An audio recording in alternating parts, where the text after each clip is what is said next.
The war in Syria, are the U.S. and its allies bringing peace or making a bigger mess? Washington and the White House seem more confused than ever when it comes to both domestic and foreign policy, and we catch the fallout. And what does climate change have to do with justice? Stay with us as we talk about all that and more. This is The Last Sip.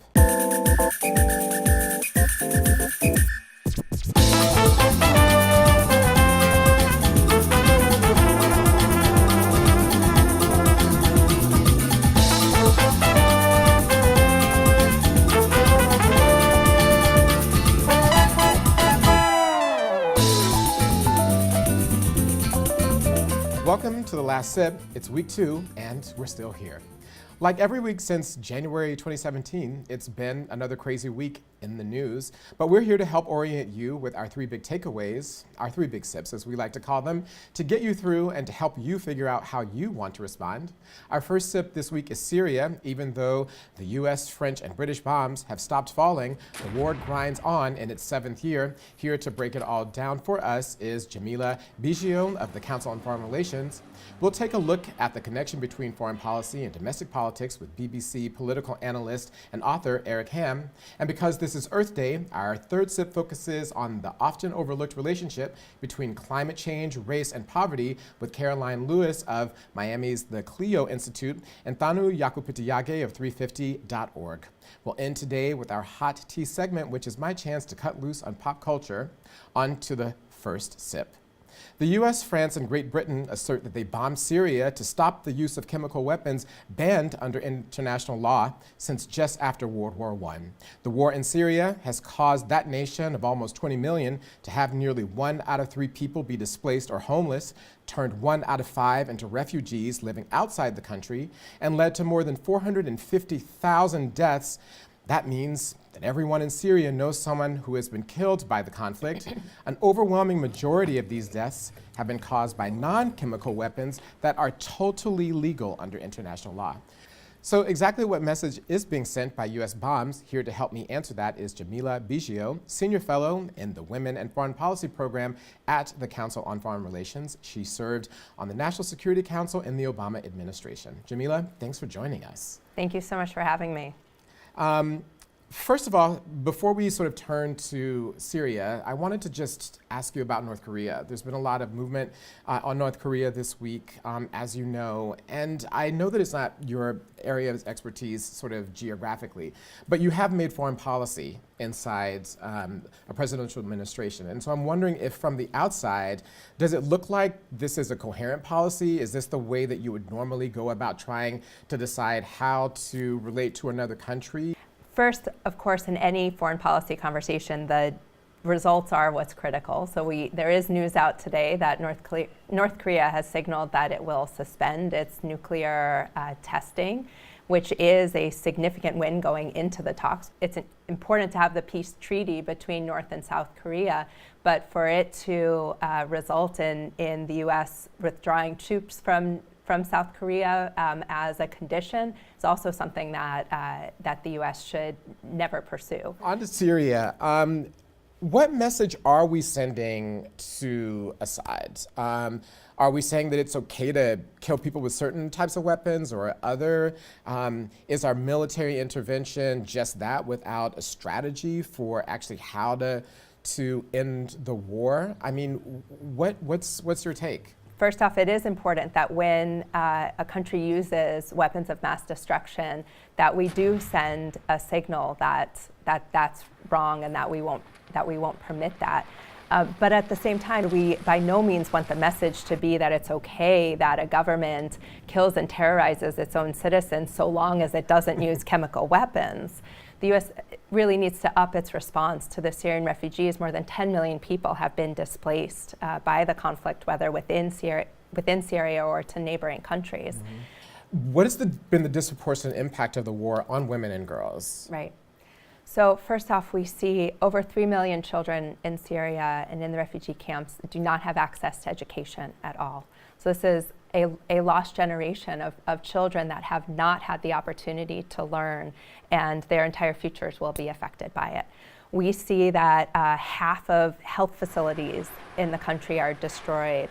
are shut or not fully functioning. We also see that there's been an increase in gender-based violence, whether this is sexual violence being used to terrorize communities and terrorize women and men, or it's an uptick in domestic violence with the stresses of the conflict. We've also seen an increase in early marriage. So more and more girls are being married off at younger and younger ages with families not able to support them. I want to thank you for coming in and talking to us.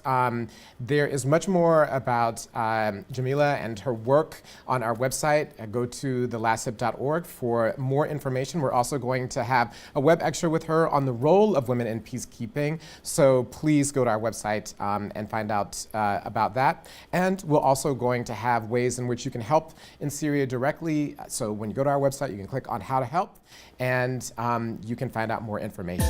We'll be right back.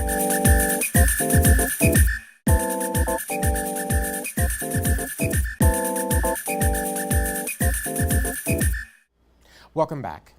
The administration's moves against Syria and various stunts and shows on North Korea don't occur in a vacuum. They occur against the backdrop of the domestic political situation, with a new poll showing President Trump at 38% approval rating, clearly far below what's needed for him to be invited to the cookout. Added to that are his growing legal woes with adult film actress Stormy Daniels, the fallout from his lawyer's office being raided, and ongoing suits claiming, among other things, that he's broken the Constitution's emoluments clause. I had to practice that a few times. And of course, former FBI Chief James Comey published his book and released all his receipts. Memos. The heat is so turned up now, Trump had to bring in his longtime frenemy and sometimes drag artist, Rudy Giuliani, to join his legal team. Here to take us through what it all means is Eric Ham, a BBC political analyst and author of The GOP Civil War Inside the Battle for the Soul of the Republican Party. Eric, thanks for joining us, and I didn't know that political parties had souls. What do you think of these new poll numbers, and what do they signify? I quite frankly never believed the ones that were showing him that he was at 50%, not because he didn't have 50% when he won office, but what do you think about what all this signifies? Actually, Donald Trump's numbers are static. They've actually been at around 38 to 42% since he got elected to president, since he took the oath of office. And so I think this is where the president is. This is where the president, I think, will be for the duration of his presidency. The question becomes, can he maintain majorities in both the House and Senate with his approval rating at such a historic low point? You see what's happening in retirements, right? So even when he was supposedly at 50%, people were still saying, you know what, not this year, I'm gonna go collect my check and sit down. If he was at 50%, that's a good number for a president going into an election year. So I think that you're right, that this 30, high 30s that he's in, it's a danger zone, don't you think? Oh, absolutely. All you have to do is just look at the Speaker of the House, Paul Ryan himself. We've had a number of chairmen, high-ranking senior members of Congress, and that's actually where the power really lies, is with the most senior members of Congress. And so you have chairmen, senior ranking members in the GOP who are leaving in record numbers. What do you think is the floor for this presidency? I always remind people all the time that, excuse me, when Nixon resigned office, after he had been impeached, 1 out of 4 people in the United States still supported him, 25%, right? So if that was Nixon's floor, that he still had that level of support even after having been impeached, even after the tapes came out, and Donald Trump is kind of in the mid-30s. Do you think that there's any way that Trump, under certain circumstances, would ever get Nixon territory? Or is he just going to be more popular than Richard Nixon? Well, we just haven't seen this president's numbers fall below around 35%. And so I think what you're seeing now is, this is his floor, because his base is very ardent. And that's what we see from this president. For example, next Saturday night is the White House Correspondents' Dinner. And we know President Trump will not be at that dinner because, again, to be at that would be seen as a capitulation to the press, which we know he has derided since he came into office. And so, but again, the reason he won't go is because he's placating his base. He's playing to his base. And the president knows that base is all that he has left. And so you will see him not move on issues like DACA and make some of the decisions, even though they may not be smart policy or sound policy, but they sound good to his base. Well, thank you for your insights on this. I guess we're going to see what it looks like to run a majority of the country with a minority of support and what that type of government looks like rolling forward. So thank you so much for joining us, Eric. And for more information on Eric and his book, please go to our website, thelastsip.org. We'll be right back.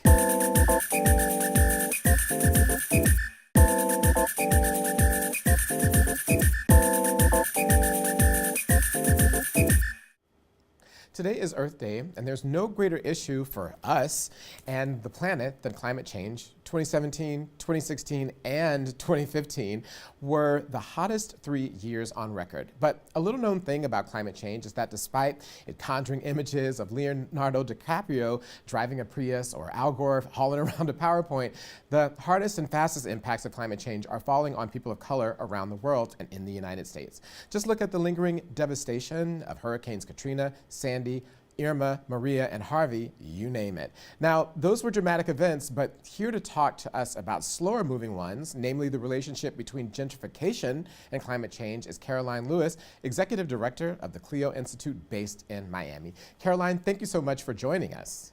Thank you for having me. Now, climate change is a reality for all communities in Miami already. Can you tell us what some of those daily realities are, like the sunny day flooding and other things?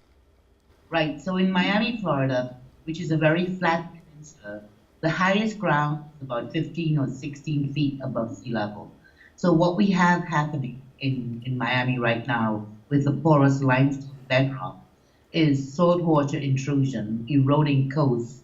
The ocean is actually encroaching, and we have sunny day flooding with the ocean water actually coming up through the drains that are meant to take away storm water and flooding the roads. Unfortunately, there's health concerns about this water because it's high in nutrient value, if you know what I mean.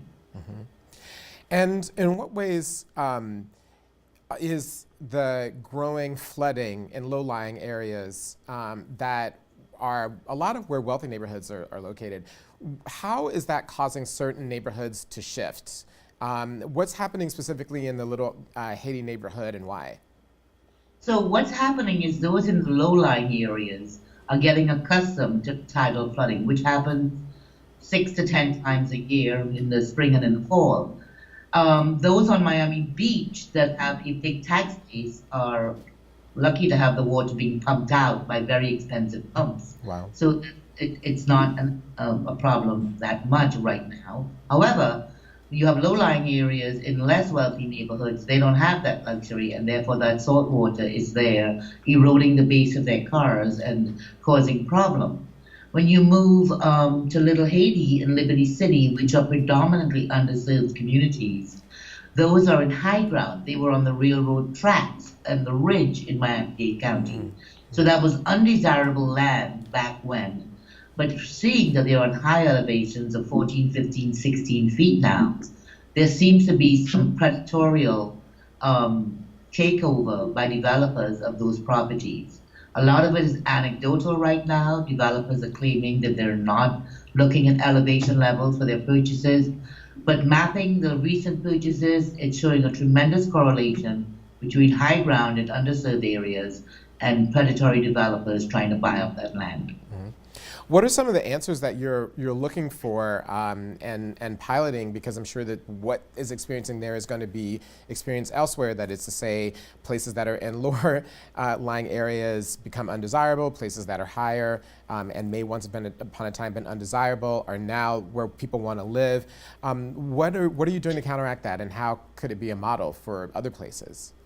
Well, what we're doing is trying to work with the city of Miami and Miami-Dade County to make sure that those vulnerable populations that fall behind on taxes aren't feeling pressured to sell prematurely or evicted by landlords so that they can redevelop the land. We're trying to create safety nets. People without safety nets is what we're doing.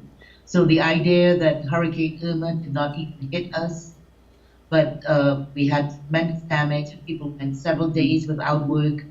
The people living on the high ground now they, in rental properties or in owned properties, sort of feel the pressure. The public record indicates to developers who is in foreclosure, who's falling behind on taxes, and they feel pretty vulnerable in terms of being coerced to move out. Wow. Well, thank you for coming on and letting us know about this issue, actually this intersection of gentrification and climate change, which isn't apparent but does make sense in the way that you lay it out, and also just highlighting the ways in which we can counteract that, but specifically by trying to provide a safety net and letting people know what their rights are, letting people know what their rights are as renters, as people in places that don't have information, just using that as a weapon to be able to counteract and maintain their homes in the face of this pressure. Thank you, Caroline, for taking the time to join us today and to talk about the ways in which we can counteract this intersection between gentrification and climate change. For more information about Caroline, the Clio Institute, and climate change, please visit us at thelastSIP.org and click on How to Help. We'll be right back.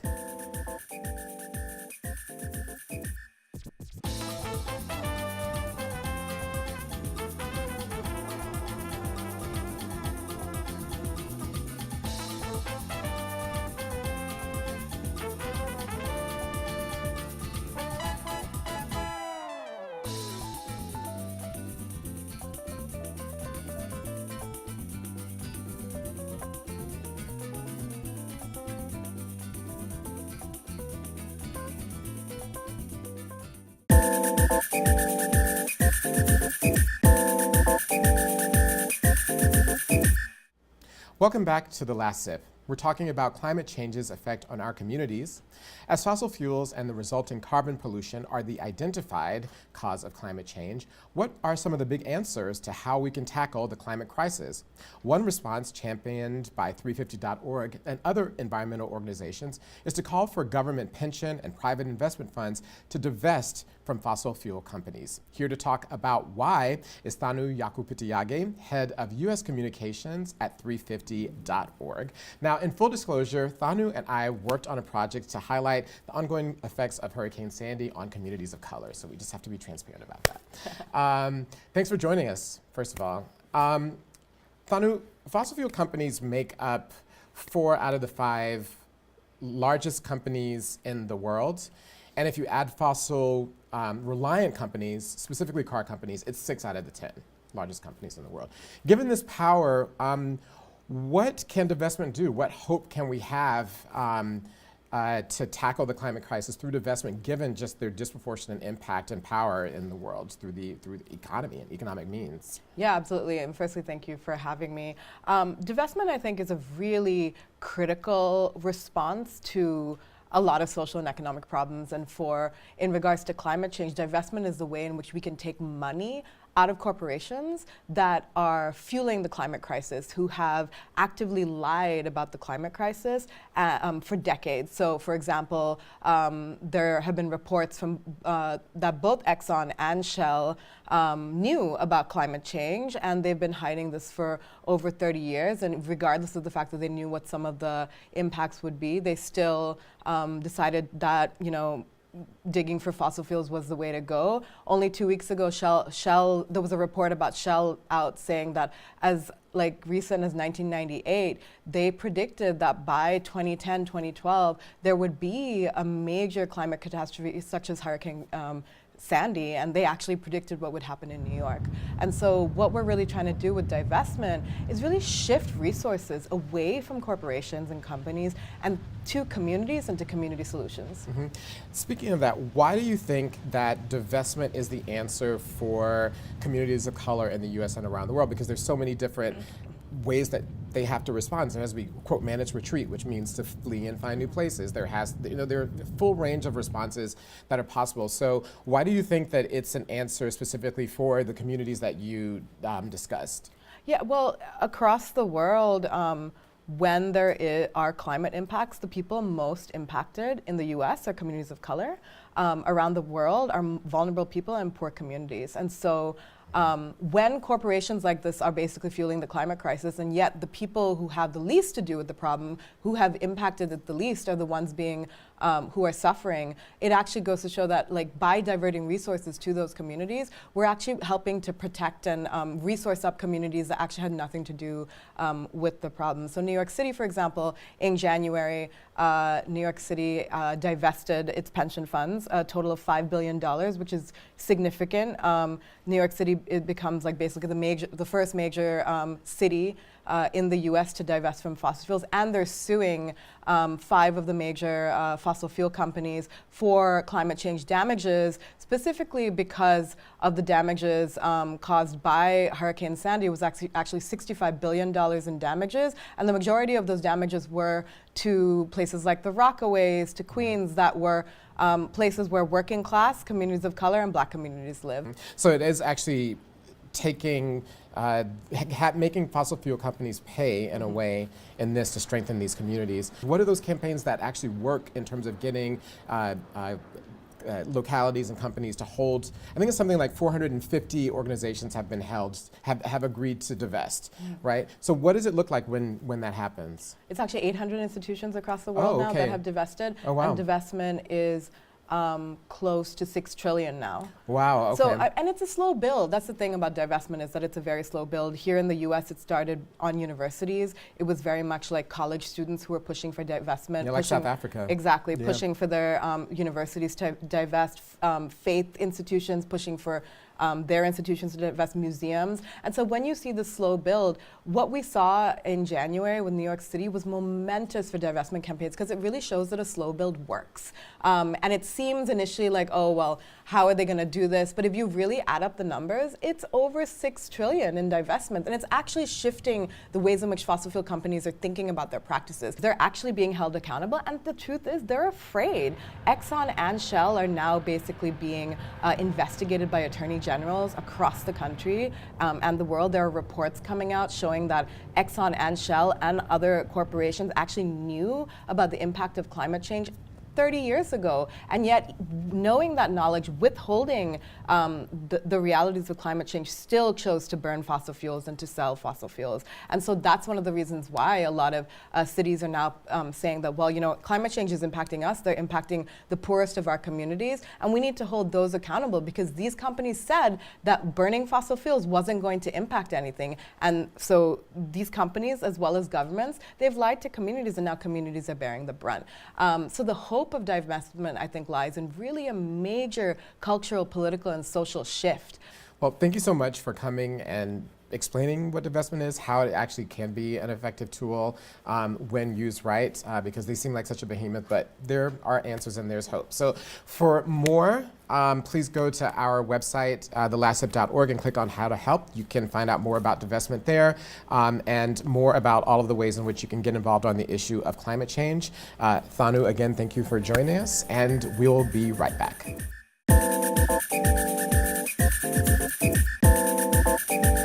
Welcome back to The Last Sip. It's been another big week for pop culture. As if Baychella wasn't enough, Baychella 2 will be rolled out to drive us further Bay crazy still. 4 Black people, the highest number ever in a single year, were awarded Pulitzer Prizes, including Kendrick Lamar for Damn. Pulitzers were also awarded to those at the New York Times for their #MeToo reporting. Cardi B got political, even grabbing the attention of Bernie Sanders talking about Social Security. And Friday was 420 Day, so I hope no one tried to pass the duchy to Jeff Sessions on the left-hand side. But the biggest pop culture moves of the week concerned death, one of a person, the other of a show. The person was Barbara Bush, the 92-year-old matriarch of the Bush family. She inspired some women and enraged others with her emphasis on domestic life, knocks on the careers of Hillary Clinton and Anita Hill, championing of literacy programs for people of color, and supporting the presidential ambitions of both her husband and son. Now, the Women's March marked her death by sending out a tweet to wish her rest in peace and power. Given the tweet storm that erupted from women in the wake of that, it just goes to show you that America is so twisted right now that we can't even agree on death. But it's the death of a program that is the biggest development in pop culture. That program is none other than Shonda Rhimes' Scandal. When that program hit with a Black woman in charge, donning a Birkin bag on her arm, a glass of red wine in one hand, and a direct phone line to everybody with any power in the other, it sent a jolt through all women. especially women of color. That had not happened in 40 years. In so many ways, it matched our reality. We tend to hold everyone else together with intelligence and bravery, even as we barely manage to hold it together ourselves. And this is the point. It deliberately cast a black woman as the absolute hero of the story, literally putting her in a white hat in an attempt to cancel out 100 years of racism in TV and film where only white men were allowed to wear one, often in opposition to people of color cast as villains. A black woman was cast as the best that America has to offer. I just hope that it doesn't take decades for us to see that again, because that would truly be a scandal. Well, that's all we have time for this week. Thank you for joining us on The Last Sip. We'll see you soon.